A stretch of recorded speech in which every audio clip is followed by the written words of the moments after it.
Make It Right, the manufacturing podcast. Welcome to the Make It Right podcast. I'm Janet Eastman. Thanks very much for joining us. I hope you were able to listen last week when we had part one of a conversation with Carlos Riche. He's the founder of the Disposable Diaper Network, and he has 33 years in this industry and a wealth of experience. He has seen a lot of changes in the diaper business over those years. And last week we talked about some of the new technologies that are being used in baby diapers. And yes, there actually is a tweeting diaper. This week on the show, we're going to continue our conversation and talk about some of the challenges the industry faces going forward and how the market is changing dramatically. Here's our conversation. What are some of the biggest challenges that you think the industry is facing right now? Well, if we look at the baby diaper industry, the biggest challenge is with mature markets. In some areas of the world, we have a declining population. I think if we look at the most recent data from Euromonitor for the United States, they show a decrease in sales of baby diapers almost as high as 5.7%. That is being the largest decrease in diaper sales that I can remember. And this is forcing many of the diaper manufacturers to shut down or to centralize locations. Both Kimberly-Clark and Procter & Gamble have already shared numbers regarding the people that they will have to fire. Okay, and this is happening also in Europe, okay, and other places. We are lucky that in the other side of the business, which is the adult diaper business, we are facing the opposite, where there are more elderly people, and more of those people need these adult incontinence products. And one of those adult products probably has the same raw materials and the same amount of cost as, let's say, 3 baby diapers. So we are lucky that we are compensating this decrease of baby diaper sales with the increase in adult diaper sales, even in mature markets. So overall, we have a positive growth for the hygiene industry worldwide. So is there a challenge, though, shifting from making baby diapers to doing the adult diapers? It is absolutely true, yes. And the other thing we're seeing is that more and more of the market is moving in the direction of the adult underwear, or what we call adult pants, rather than the briefs. If we look at the overall adult incontinence market, we can see that about maybe 60% of the market is for active people, and it is easier to put a diaper that is more like a pant in this type of consumers.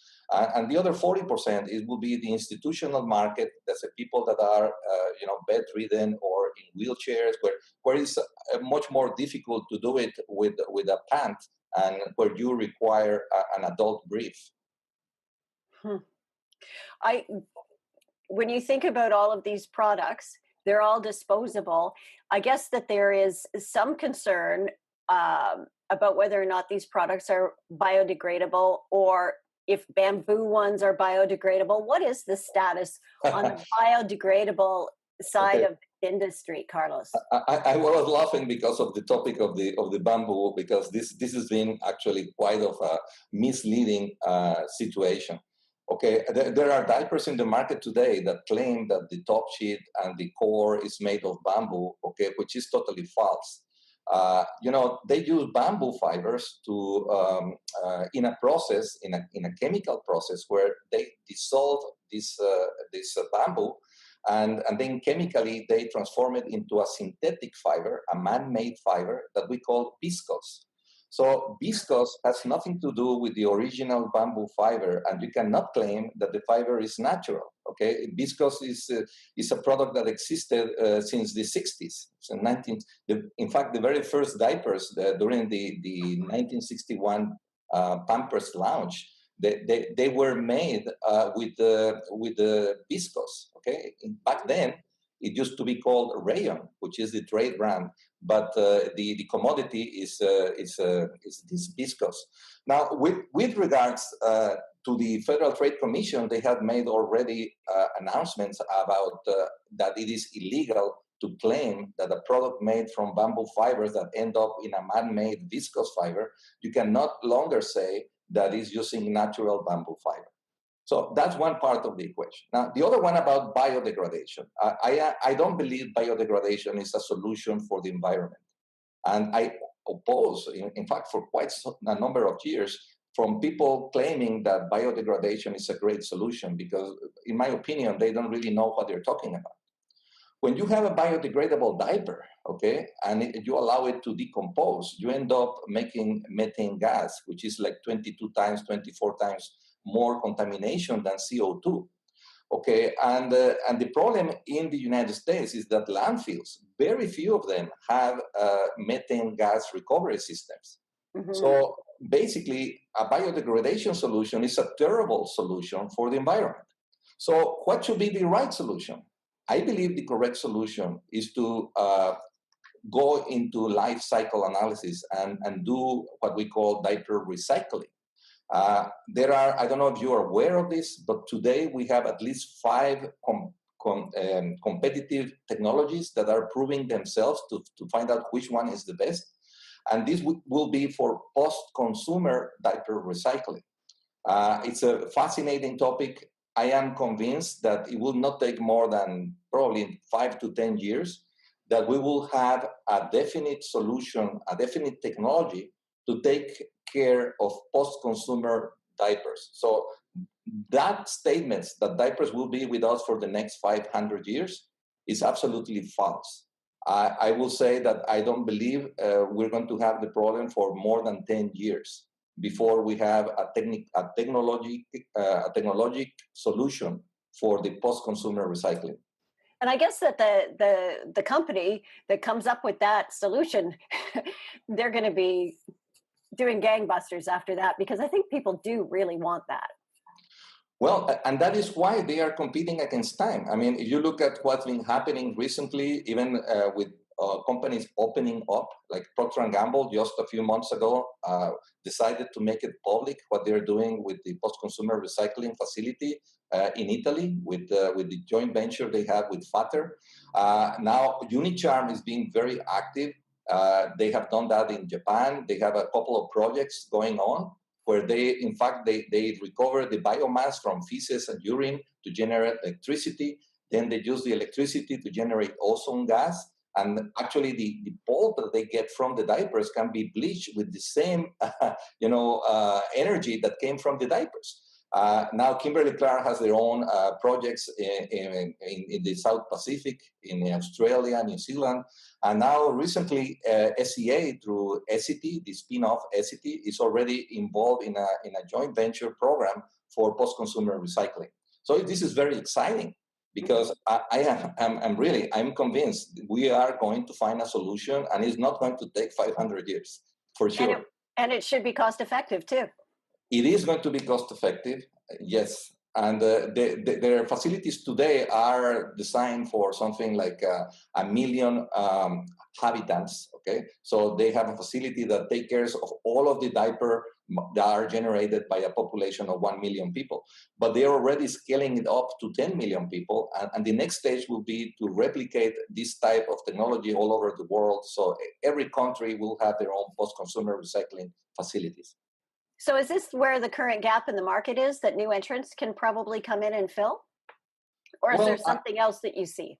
I think something else. I mean, I think the gap is not going to be based on diaper recycling, because this is going to be more of a solution in a very grand scale, okay, where big volumes are going to be involved.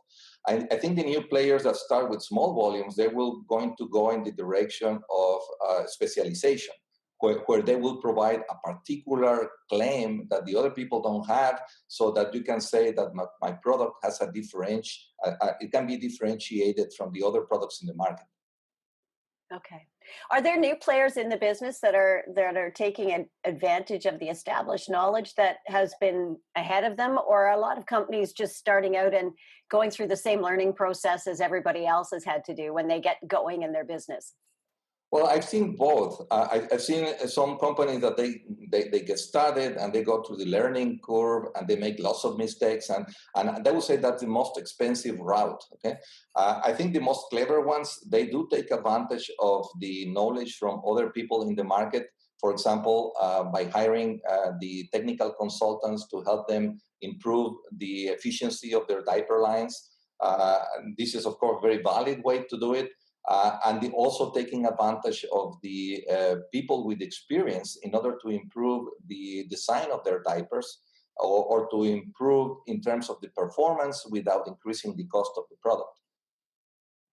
So when you bring a consultant into a company, this is a great way to have somebody look at your business because they're seeing it with fresh eyes, right? So do a lot of companies bring in consultants? Yes, many companies do, and I would say that the ones that do are the most successful. There are also a few companies that like to think that they have this such unique technology, and sometimes are the companies that are not really worth even a visit. Unfortunately, some of the CEOs or the owners of the companies, they want to believe that they have this special way of doing diapers, which in reality they just purchased at a commercial machine. And sometimes they like to hide themselves. Everything is confidential. Everything is such a secret. No one gets into their companies. Even the raw material suppliers are not allowed to come and get into their companies. And what happens is that they build this wall that only creates a bigger problem because they are not updated of what's really happening in the industry, and there's not enough interaction. Now, the most successful companies, the ones that take the best from that is available out there, from the best consultants in the world, they will take them in, they will share the process, and they will learn about different alternatives on how to make a better product. And I can share with you several examples. I had a chance to work with diaper factories in 28 countries. Some of them ended up being leaders in their own markets. I am convinced that when there's passion in the team of the people, in particularly with not just the owner, but also the operational level and the managers, all together working into improving their product and their process. And amazingly, contrary to popular beliefs, that you will never be able to survive against the big multinational companies. Well, some of them strive, and they have done it so well that they have taken away market share from the multinationals. Wow. So is this what prompted you to actually launch the Disposable Diaper Network School? You want to share this technology and help people grow their businesses and bring some of those people in that are frontline workers, et cetera, to understand the diaper market. Well, in part, yes. What I saw in the industry, especially when you go to all of the shows, okay, like IDEA or in Geneva, the Index, or all of the associations like EDANA and INDA, you go to the conferences and you see old people. I mean, like myself, I am 60 years old. And most of the people I see there are colleagues of mine that I've seen for the last 20, 30 years. I believe there's a need for a new generation of people. And this is the reason why I have invited younger people, basically millennials, to work with me to combine experience with the creativity that only the young people can inject into a business. And what I wanted to do with this school is to provide an educational platform to the managers and the people from raw material suppliers to machine converters to the OEMs that design the equipment, so that they can have a better understanding about the industry. And I think my ultimate purpose has been to push them into challenging them to think out of the box. That even when you think that everything has been done and everything is discovered, it is not the case. There are so many new things that we need to do. And so I keep challenging them and making sure that they understand that we are far away from reaching a commodity level with a disposable diaper. Yeah, and I think, because of the technology that is involved in a diaper, it should be something that would attract a younger audience. I mean, there's some fascinating stuff that actually goes into a diaper that until you actually look into it and learn about it, you don't really realize that. So hopefully there is the opportunity to attract more young people to the industry. I am sure of that, and of course, many of these companies do hire younger people, but they don't really put them into the correct locations where they can interact at these world conferences, where they can learn from the experiences of other people. So they inside, it's almost like the same example I told you that okay, I have a little secret here. Nobody wants to nobody should get inside. So by protecting that group of people, what you're doing, in fact, is not allowing them to evolve and to improve in their own skills. So basically, you're trying to motivate the managers to bring those people through. Yes, that's what we want to also differentiate ourselves. We understand the big non-woven associations; they have their own seminars, okay, but they are very academic. And what we wanted to do is to bring a little bit more of fun into the process of education by making interactive activities where every single step of the learning process is accomplished through practice by you know, auditing diapers, detecting defects, understanding the difference of a benchmark, getting into the testing protocols themselves in front of them.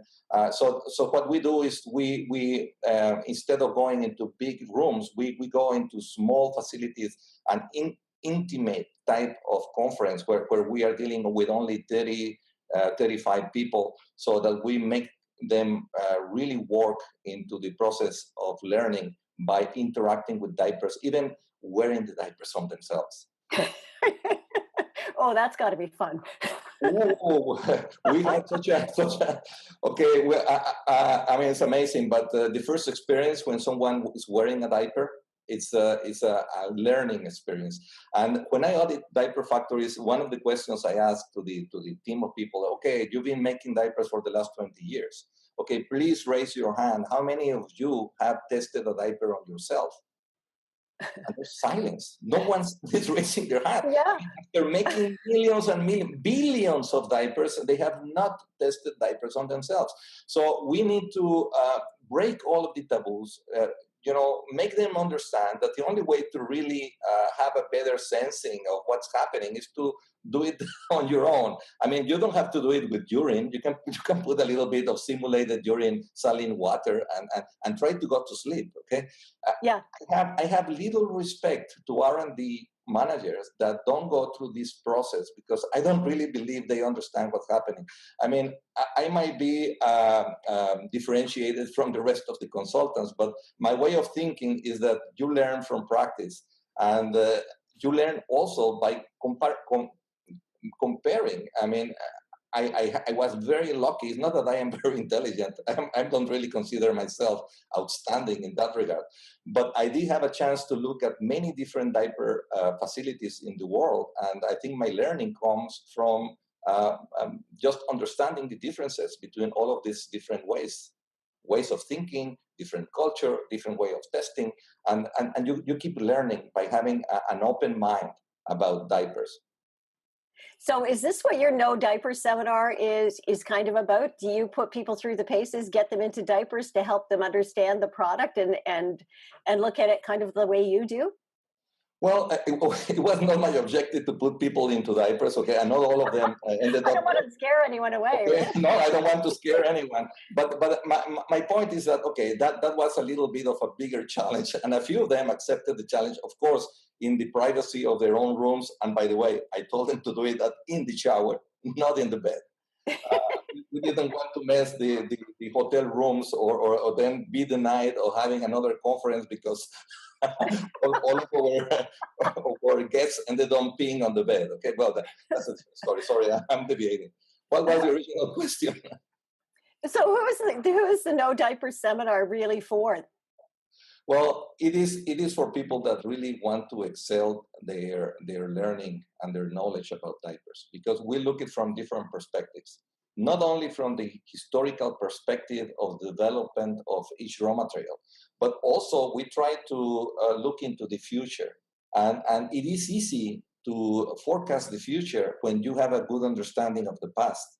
And when you combine this understanding with what is the unmet situations of consumers, you can put one and one together, and you can basically forecast what's going to happen with the industry within the next 3-5 years. Okay. You really have your ear to the ground in this industry, and you've built a large LinkedIn community with the Disposable Diaper Network. And you get to know people who are working in all kinds of industries. How hard was it for you to build out that network, and what's the key to actually building out a network properly? Well, it took a long time, for sure. I think that what is most important is to always give more than what you expect to get from the group. In my opinion, unless you are able to provide value meaning in this case providing the clips with the news of the updates of what's happening in the industry, pushing people to make comments and learn from the clips. Anyone can read a clip in a magazine. Okay, what happened in the industry during the last month. What is unique about the Diaper Network, Disposable Diaper Network, is that we encourage people to make discussions about the clips. So sometimes in real time, we're having discussions. Like just yesterday, we were talking about Nigeria and Procter & Gamble shutting down a factory in Nigeria. And people start making comments, okay? And we learn from that process. So one very important thing is always provide value to the audience. And the second, I think also just as important, is to avoid spam. If you allow people to get into your group and start selling crazy things like these marketing reports for global diapers, which are most of them fake, I don't know if I had allowed that. I mean, people will probably move out from my group because people don't want to be bothered by senseless information. They want valuable information. So I think any group that is going to be successful requires a manager that monitors the content and is always willing to provide value to the audience. Is there anything that you haven't yet achieved in your career that you hope to achieve, Carlos? Yes, I want to create the next generation of diaper experts. So I am working on that.